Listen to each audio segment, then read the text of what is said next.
Hapa duniani kuna serikali zinazotenda kazi kimfumo, serikali tatu.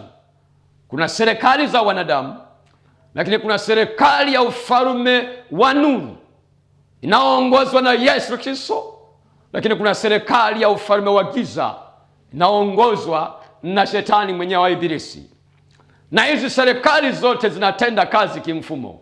Haleluya! Hizi serikali mbili zinatenda kazi katika ulimwengu wa roho.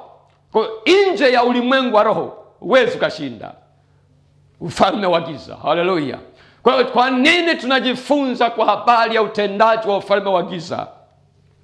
Ni kwa sababu kimsingi ufalme wa giza huu unamiliki wanachama wengi sana, na matunda yake ya uharibifu yako dhahiri sana kuliko ufalme wa nuru, kwa sababu tunaona mateso kila kukicha, unaona vita, uharibifu, magonjwa, tabu.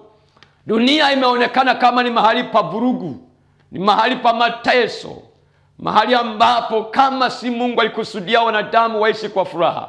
Nini? Ni kwa sababu ya utendaji wa ufalme wa giza.